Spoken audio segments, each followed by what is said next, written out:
Now let me get right away to the first rule of success. The first rule of success is to have a vision. You see, if you don't have a vision of where you go, and if you don't have a goal where you go, you drift around and you never end up anywhere. It's like you can have the best ship in the world, you can have the best airplane in the world. If the pilot or the captain doesn't know where to go, it would just drift around. It would not end up anywhere, or most likely in the wrong place. So I was very fortunate that I stumbled onto my vision. I mean, as you know, I was born in 1947 in Austria after the Second World War. And I didn't really like Austria when I grew up. I couldn't wait to get out of there. I couldn't see myself becoming a farmer or a worker in a factory or anything like that. Even though my parents wanted me to stay there and have a normal life. My father wanted me to become a police officer like he was. My mother wanted me just to stay there and marry a girl and have a bunch of kids. But that was their vision, not mine. My vision was totally different. I felt that I was born for something special, for something unique, for something big. So I was searching. Then one day I went to school. I remember I was 11 years old, and they showed a documentary about America. And all of this stuff, and I said to myself, that's where I want to be. I don't want to be around here with these little farmhouses and these little buildings, and everything is old. I want to be in America. But now the question was just, how do you get to America? In those days, it was a very expensive trip. It's not like today. So again, I was very fortunate that one day after school, I walked by a store in Graz. And it was the only store that really sold kind of American stuff. So I went inside and I looked around and I looked at this stuff, and then I saw a magazine. I saw a bodybuilding magazine that had Reg Park on the cover. Reg Park was then a 3-time Mr. Universe. And I saw him on the big screen as Hercules. And on the cover it said, how Reg Park, Mr. Universe, became the Hercules star. So I looked at the cover and I said to myself, I got to get this magazine. So I bought the magazine, I took it home and I read it over and over from the front page to the back. It had everything in there, how he trained, how he was working out in Leeds, England, in a factory town, how he worked out every day for 3-4 hours and became the strongest man of Europe, and how he won Mr. Europe, Mr. Great Britain, and then eventually Mr. Universe, and how he won the second Mr. Universe and the third Mr. Universe, and how he was discovered to play the starring role in Hercules. I read that and I said to myself, wow, this is the blueprint for my life. This is exactly what I want to do. I want to become a bodybuilding champion just like Reg Park. I want to get into movies just like Reg Park. And I want to make millions of dollars and be rich and famous just like Reg Park. Do you know how great it felt that I knew where I was going? Imagine the majority of people don't know where they're going. I knew where I was going. So it was just a question of how do you do it? I was so relieved, because when you have a goal, when you have a vision, everything becomes easy. So I knew where to go. So people always ask me, when they saw me in the gym in the pumping iron days, they say, why is it that you're working out so hard? 5 hours a day, 6 hours a day, and you have always a smile on your face. The others are working out just as hard as you do, and they look sour in the face. Why is that? And I told people all the time, I said, because to me, I'm shooting for a goal. In front of me is the Mr. Universe title. So every rep that I do gets me closer to accomplishing that goal, to make this goal, this vision turn into reality. With the age of 20, I went to London and I won the Mr. Universe contest as the youngest Mr. Universe ever. And it was because I had a goal. And this is no different than anything else, what I'm talking about. This is not just about bodybuilding. It was the same in acting. And the same thing is also in politics. I remember that in politics, I had a very clear vision that I will be the leader of California. This is as far as I could go, because I was not born in America, so I could not run for president. So So being the governor of the 5th largest state was for me really the ultimate title, the ultimate accomplishment in politics. So even though people came up to me and says, why don't you go and run for something smaller, you're never gonna make it. I ran for governor, and then 2 months later I became governor of the state of California.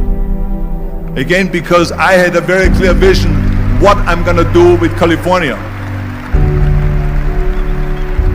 So let me tell you something, visualizing your goal and going after it makes it fun.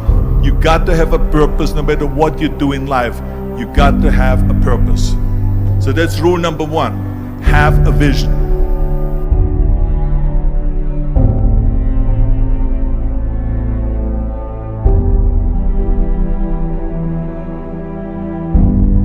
Rule number 2 is, don't listen to the naysayers. Everything I ever did, the thing that I heard out of people's mouth was, that's impossible. That can't be done. Or no. I remember when I wanted to be a bodybuilding champion, including my parents and everyone else around me, said this is impossible.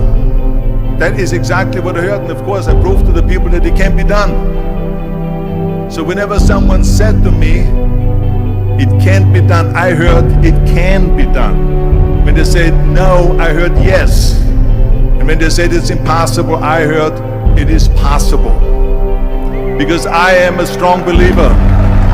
I'm a strong believer what Nelson Mandela said, that everything is always impossible until someone does it. Well, I'm gonna be the one that said to myself, I'm gonna do it and I'm gonna show it to them. Maybe it has never been done before. That's perfectly fine with me. But I'm gonna do it. And I did not listen to the naysayers. The same was also when I went into not just in bodybuilding, they said no. When I wanted to come to America, when I wanted to go to America, they said it's impossible. There's no money that you have to fly even over there. You have no money when you go over there to live with. And what do you think, they're gonna wait for you? They have plenty of big bodybuilders over there. It was all no, no, and it can't be done, it's impossible. And I remember then the same thing happened also when I'm into the show business. I won 13 world bodybuilding championships altogether, and now I said to the agent, the Hollywood agent, I want to get into movies. He said,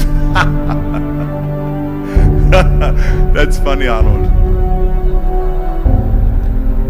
I asked a studio executive, I say, I want to get into movies. I want to be a leading man. He started laughing. So they all say it's impossible. I said, why is it impossible? He says, because look at how big you are. You weigh 250 pounds. Hercules bodies and muscular bodies weighing 20 years ago. And then they told me, says, and your accent, even if you reduce all your body weight and everything and have a normal body, I said, your accent, I mean, it will go give people goosebumps. With the German accent, it will get people the creeps. They will get scared. He says, no one in Hollywood ever has become a leading man that had an accent. That's the kind of stuff that I heard. They said, no, you see, it's impossible. And plus your name who can pronounce Schwarzenegger or something like that. No one can pronounce that, so forget about it, Arnold. This is the kind of thing that I heard. Now that's very encouraging, isn't it? But you know something? I didn't give a shit. I said to myself, in bodybuilding I worked out 5-6 hours a day. I'm gonna do the same thing now for acting. And of course I went to college to study English, accent removal, acting classes, and all of this stuff, all day long. I worked and I worked and I worked. And within a short period of time, I made one movie called Hercules in New York, which of course went right into the toilet. But it didn't discourage me. I still had the same vision. And then all of a sudden, I was asked to star in Conan the Barbarian.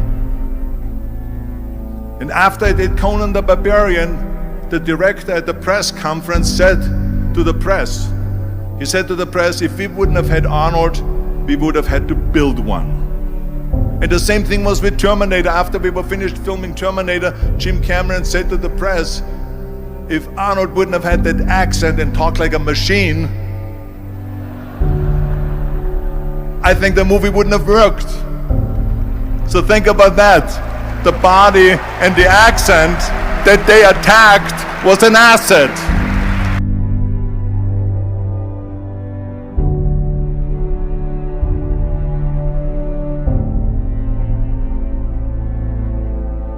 And the next thing, the third point that I'm gonna make to you is work your ass off. There is no magic pill. There is no magic out there. You cannot get around. You have to work and work and work. And it drives me crazy when people say they don't have enough time to go to the gym for 45 minutes a day and work out. Or to do something for 45 minutes to an hour a day to improve. If it is physically improve or if it is mentally to improve. Imagine you read 1 hour a day about history. How much you will learn after 365 hours in 1 year. Imagine if you will work on the business, on some business that you want to develop every day for an hour. Imagine how further along you will go and get. So it drives me nuts because we have, when people say we don't have the time, we have 24 hours a day. We sleep 6 hours a day, so that gives you still 18 hours. So there's someone shaking their head out here in front. They say probably, I don't sleep 6 hours, I sleep 8 hours, right? Or just sleep faster. So we have 18 hours a day. The average person works around 8 to 10 hours. So let's assume it's 10 hours, so we have 8 hours left. Then you travel around an hour a day, maybe 2 hours a day. So now you have still 6 hours left. What do we do with the 6 hours? Then we eat a little bit, then we schmooze a little bit, talk a little bit to people and all that stuff. But you can see how much time there is available if you organize your day. So you got to work hard. I mean, let me tell you something. When I went to America, I went to college. I went and worked out 5 hours a day. And I was working on construction. Because in those days in bodybuilding, there was no money. I didn't have the money for food supplements or anything. So I had to go to work. So I worked on construction. I went to college. I worked out in the gym, and at night from 8 o'clock at night to 12 midnight, I went to acting class 4 times a week. So I did all of that. There was not one single minute that I wasted. I became very friendly with Muhammad Ali in the 70s. And Muhammad Ali worked his butt off. And I saw it firsthand. And I remember that there was a sports writer that was there in the gym when he was working out and he was doing sit-ups. And they asked him, how many sit-ups do you do? And he said, I don't start counting until it hurts. Now think about that. He doesn't start counting his sit-ups until he feels pain. That's when he starts counting. That is working hard. And so you can't get around the hard work. It doesn't matter who it is.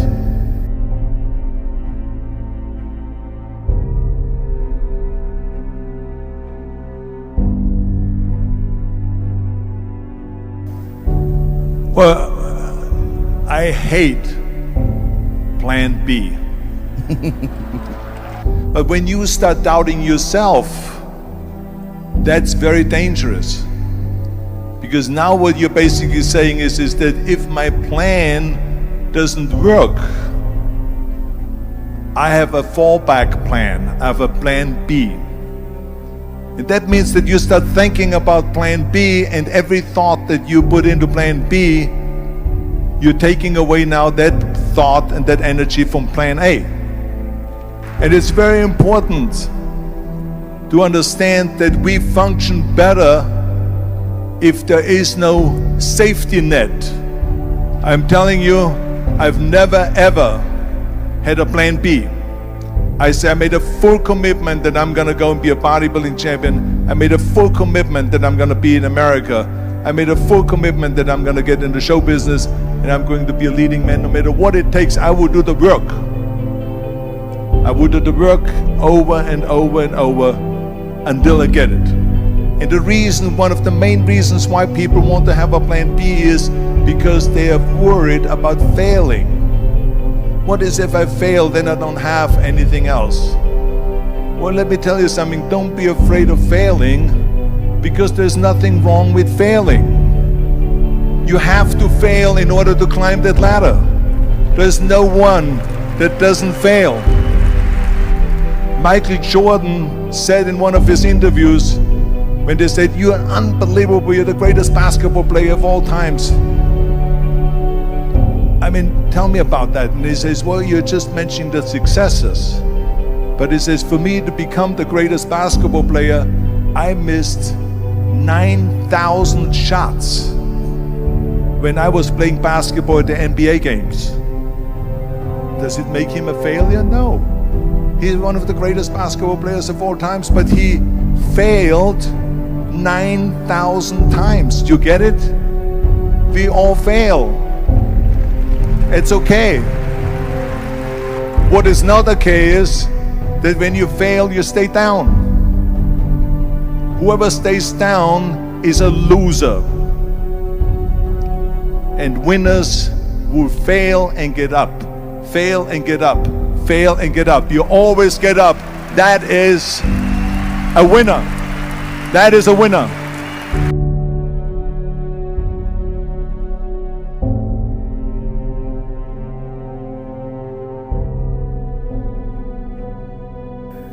This is one of my 6 rules to success. You can only feel complete as a person if you think about what can you do for your fellow member around you that maybe needs help. I was an immigrant going to America, and I saw how America was the most generous country in the world. I mean, they opened up their arms to me, they helped me, they invited me for Thanksgiving dinner, the people. They brought me, the bodybuilders in the gym brought me plates to my apartment because I had no plates, I had no silverware, I had no bedware, I had no pillows, I had no blanket, I had no TV, I had no radio, I had nothing. They brought it to my apartment. And I said to myself, as an immigrant that is being embraced with open arms, that I need to go and make sure that I give something back. And this is when I started feeling obligated, and I said to myself, so what can I do? I'm a bodybuilder, what can I do? Well, then I realized, when I saw Special Olympics, that I can help and train Special Olympians. And so we started getting involved in Special Olympics, and in no time, I proposed to them to start powerlifting in Special Olympics. And it became the #1 sports in Special Olympics, powerlifting. They always have a packed hall of 5,000 people. And I became the national trainer and the international trainer of Special Olympics. And I tell you, I felt so good. I felt better than winning a bodybuilding competition, going to one of their competitions and seeing 100 of those athletes from all over the world competing in powerlifting and being happy and being included and being felt that they're equal to all of us. It was the most unbelievable feeling, and this is why I got so excited about it that then after that, I started, going around to military bases in America and training our military personnel. Because in those days, bodybuilding and weight training wasn't popular. Now it is. Now when you go to Iraq, to Baghdad or somewhere like that, you see the American soldiers train. They have the biggest facilities. It's like this dome here. This is how big the training facilities are now. So I went from military base to train the soldiers, and the sailors, the airmen, and all of them. The more I got into that, the more I realized how good it feels to give something back. And that's when my idea came about after-school programs, because after school, when I traveled to all the schools to train students, I saw there was a huge gathering of students after the school was over outside the school. And I asked the school principal, what are all the students doing? He said to me, Arnold, you have to understand that 70% that the kids in in our schools. They come from parents where 70% of the parents are both working. So therefore there's no one there picking them up.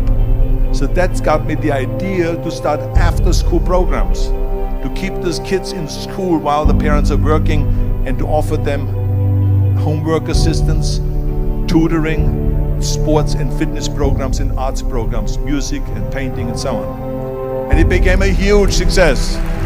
Then of course when 2003 happened, where there was a governor's race in California, I said to myself, now is my chance to jump in there and to really give everything. And people said to me, he says, are you crazy to run for governor? When you're governor, he says, you cannot go and make movies anymore. I mean, I know that you can't run the state and make movies, of course not. He says, well, you would lose all these millions of dollars. I mean, you're getting 20, 25, 30 million dollars a movie, you will lose that. I say, I don't care. I say, all the money that I made is because of America. My success is because of America. Everything that I've accomplished is because of America. I say, so for me now to give something back for 7 years and not to make money makes no difference to me. I say, I'm gonna do it. And I jumped in the end of the race and did it. And let me tell you something. I'm not poor because those 7 years I didn't get paid. I'm perfectly fine, and it made me feel good that I could give back to America.